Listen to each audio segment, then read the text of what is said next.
దేవుని నామానికి మహిమ కలుగునుగాక.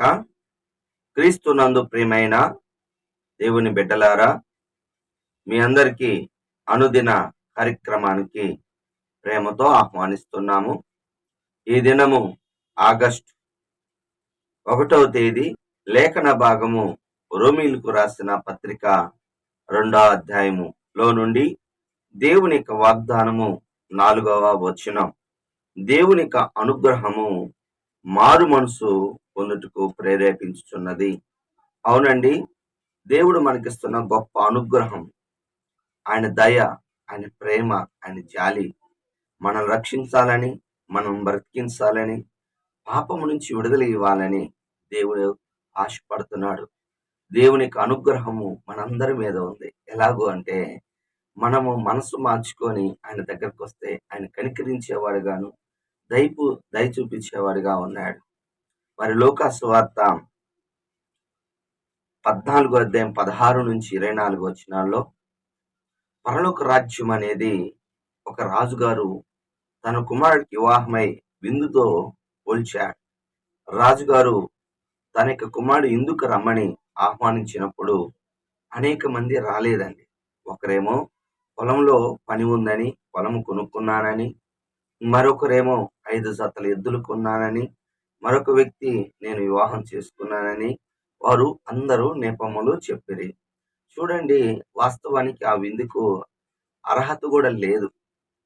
ఆ ప్రజల్ని పిలిచాడు, నా విందుకు రండి అని.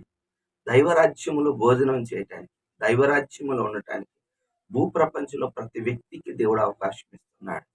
అవకాశం ఇవ్వటం చాలా గొప్ప విషయం అండి. మరి ఏ మనిషికి కూడా, ప్రతి మనిషికి కూడా దేవుడు గొప్ప అవకాశం ఇస్తాడు.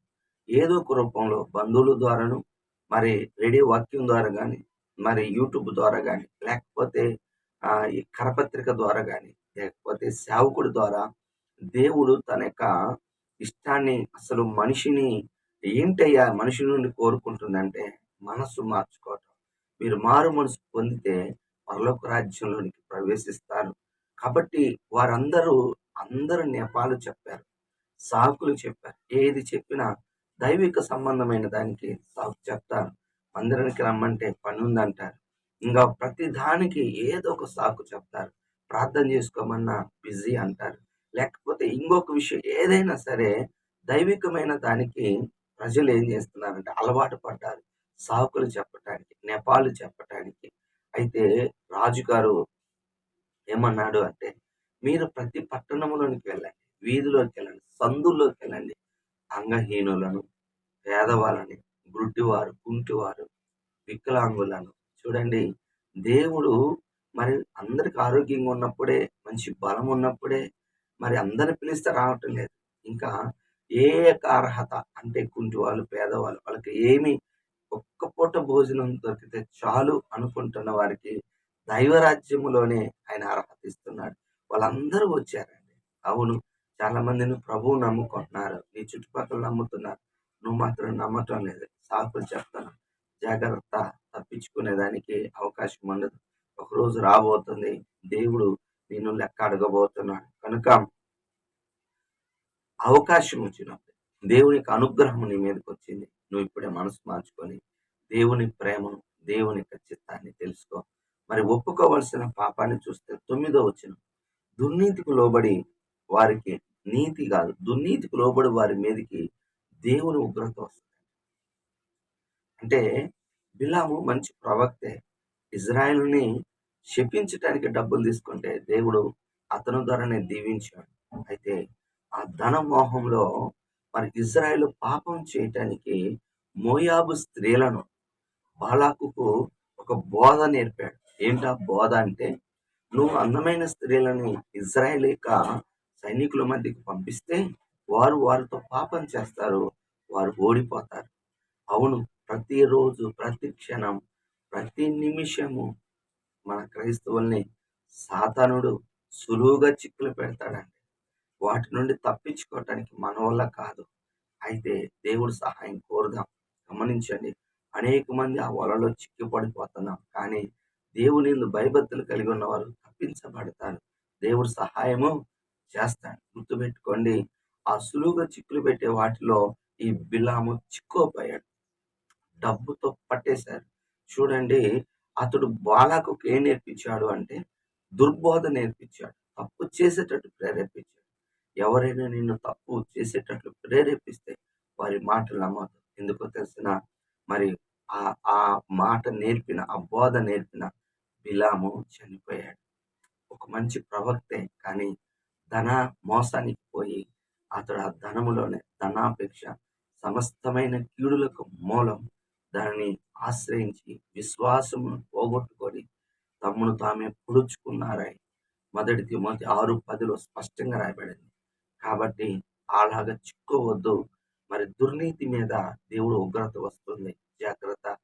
అయితే మనం నీతి లేనప్పుడు బైబిల్ స్పష్టంగా చెప్తుంది. మొదటి యోహాను రాసిన పత్రిక 1:9 మన పాపాలు మనం ఆయన దగ్గర ఒప్పుకుంటే ఆయన నమ్మదగిన వాడు, నీతిమంతుడు కనుక సమస్త దుర్నీతి నుండి మనల్ని పవిత్రపరుస్తాడు. హల్లెలూయా. అవును, పవిత్రపరిచే దేవుడు అనుకున్నాడు. ఒక్క క్షణం, ప్రభా నీ పాపిని, ఇక నాకు శక్తి ఇవ్వయ్యా, నీ రక్తంతో నన్ను కడిగా. ఇదిగో ఒక వస్త్రం మీద, ఒక బట్ట మీద, ఒక షర్ట్ మీద మరి మరకైనప్పుడు దాన్ని ఉతికితే బాగా మరి శుభ్రం చేసినప్పుడు అది పోతుంది. పోయిన తర్వాత దాని గురించి ఆలోచించని అవసరం లేదు. దేవుడు నీ పాపాలను క్షమించాడు. హల్లెలూయా. కాబట్టి దుర్నీతికి లోబడద్దు. దుర్నీతికి లోబడితే ఉగ్రత వస్తుంది. బిలాము మీదకి ఉగ్రత వచ్చింది. చివరిగా ఆజ్ఞ 7వ సత్క్రియను ఓపికగా చేయాలి. అవునండి, ప్రభువు నమ్ముకున్న తర్వాత, యేసయ్యని నమ్మిన తర్వాత, బాప్తీసం తీసుకున్న తర్వాత ప్రభు బలలో ప్రవేశిస్తున్న మనం క్రియలు, మంచి క్రియలు ఉండాలి. అంటే దేవుడు అలాంటి వారినే సిద్ధపాటు చేసుకుంటాడు. దేవుడు నమ్ముకున్న తర్వాత మనము మంచి క్రియ చేయాలి. ఎందుకంటే దేవుడు సహాయం చేస్తాడు. అంతకు ముందైతే మనం ఏదైతే చేయాలనుకుంటే చేయలేకపోయాం. కానీ అపోస్తలుడైన పౌలు గారు స్పష్టంగా చెప్తున్నాడు. మరి రోమా 8:1 ఇప్పుడు క్రీస్తునందున్నాను, ఆ ఆత్మే నన్ను మరి పాప బంధకాల నుంచి విడిపించింది. ఆత్మ నియమము నన్ను పాప నియమం నుంచి విడిపించింది. అప్పుడైతే నీకు శక్తి చాలదు, ఇప్పుడైతే దేవుడు శక్తిని ఇస్తాడు. ఆ శక్తితో నువ్వు మంచి పనులు దేవుడు చేయటానికి శక్తిని ఇస్తాడు. కార్యము చేయటానికి శక్తిని ఇస్తాడు. గుర్తుపెట్టుకోండి, ఒకప్పుడు చెడ్డ పనులు చేసేవాళ్ళు, అయితే ఇప్పుడు దేవుడు మంచి పనులు చేయటానికి శక్తిని ఇస్తాడు. మరి ఆ రక్షణ పొందిన తర్వాత ఇతరులను ప్రేమించటం, ఇతరులకి మంచిగా మరి బైబిల్ స్పష్టంగా చెప్తుంది. ఎఫెసీ 2:10 దేవుడు ముందుగా సిద్ధపరిచిన ఒక సత్క్రియలను, అంటే దాన ధర్మాలు కానీ, లేకపోతే ఇతరులకు సహాయం చేయటం కానీ, మరి పుచ్చుకొనుట కంటే ఇచ్చుట మేలని ధన్యతని వాక్యం సెలవిస్తుంది. మరి అపోస్తల కార్యం 9:35 నుంచి దాదాపు 39 స్పష్టంగా రాయబడి ఉంటుంది. ద్వారక అనే ఒక మరి శిష్యురాలు, బైబిల్లో రాయబడింది. ఒకే ఒక శిష్యురాలు ద్వారక. ఆ శిష్యురాలు బాగా గమనించండి, అనేక మందికి దాన ధర్మాలు సత్క్రియ చేస్తున్నది, అనేక మందికి సహాయకారిగా. చూడండి ఎంతగా అంటే, అది కలిసి మెలిసి వారికి ఒక సహాయకరంగా తనకొచ్చిన విద్య పక్కవారికి నేర్పుతూ సహాయం చేస్తుంది. పరిశుద్ధులకి వస్త్రములు పడుతుంది. ఇలాంటి సమయంలో తాను కాయిలా పడి, అంటే అనారోగ్యమై మరి మరణించినప్పుడు ఇలాంటి మనిషి బ్రతకాలి అని అక్కడున్న విశ్వాసులు ఆమెను స్నానం చేపించి, శవానికి స్నానం చేసి వాడి మీద పెట్టలేదు, కానీ మేడగదిలో పెట్టి అక్కడ యొప్పేకి దగ్గర గౌందీయ కలుద్ద అనే పట్టణం, బాగా గమనించండి, ఈ యొక్క పేతురు గారిని పిలిపించి ఈమె బ్రతుకుతుంది, మీరు ప్రార్థన చేయండి అని విశ్వాసముతో పేతురుని పిలిచారు. వారి విశ్వాసం ఎంత గొప్పది! పిలిచినప్పుడు, ప్రభా వీరు నన్ను పిలిచారు, నీ నామంలో ప్రార్థన చేస్తున్నానని చెప్పి పేతురు గారు ప్రార్థన చేసినప్పుడు మరి ద్వారకా అనే స్త్రీ చనిపోయి తిరిగి లేచింది. అది ఆ యొప్పే అంతటా బాగా గమనించండి, ఆ యొక్క వచనములో రాబడితే అనేకులు యేసునందు విశ్వాసం ఉంచారు. హల్లెలూయా. నిజమండి, దేవుడు ఆ బిడ్డ చనిపోయి తిరిగి లేస్తే బాగు చేయటం కాదు, చనిపోయిన తిరిగి లేస్తారు. అవును, నీకు యేసునందు నిత్య జీవం ఉంది. చనిపోయిన తర్వాత జీవితం ఉంది. చనిపోతే తక్కుడో బిక్కుడో కాదండి. దేవుడు నిన్ను బాగా గమనించండి, నీకు నిత్య జీవాన్ని దేవుడు అనుగ్రహిస్తాడు. కనుక మనం సత్క్రియలు చేద్దాం. దేవుడు గొప్పగా నిన్ను మరి దీవిస్తాడు. నీ ద్వారా గొప్ప కార్యాలు జరుగుతాయి. దేవుడి మాటలు దీవించును గాక. ఆమేన్. ప్రార్థన చేసుకుందాం. ప్రేమ కలిగిన తండ్రి యేసయ్యా, నీకు వందనాలు. ఇప్పటి వరకు నీ కృపలో, నీ దయలో నాయనా మరి వాక్కు ద్వారా బిడ్డలతో నువ్వు మాట్లాడావు తండ్రి. అనుగ్రహము మాకు ఇచ్చావు తండ్రి. మారు మనసు పొందటానికి మాకు ఈ అనుగ్రహం ఇచ్చావు అయా. దుర్నీతికి లోబడక నైనా మంచి క్రియలు చేస్తావని వింటున్న బిడ్డలకి మేలు దీవిన. వారి అవసరతలో ఉన్నారు, అక్కర్లో ఉన్నారు. వాళ్ళ అక్కర తీర్చండి, ఆదరించండి, ఓదార్చమని మహిమను తెచ్చుకొని బిడ్డల్ని దీవించు నాయన. దినమంతా నీ కృపలో వర్ధల చేయమని యేసు నామములో ప్రార్థిస్తున్నాను తండ్రి. ఆమె తండ్రి యొక్క ప్రేమ, కుమారుని యొక్క కృప, పరిశుద్ధాత్మ దీవెన సదాకాలం వీళ్ళందరికీ తోడుగా ఉండును గాక. ఆమేన్. హల్లెలూయా. దేవుడు మిమ్మల్ని దీవించును గాక. ఆమేన్.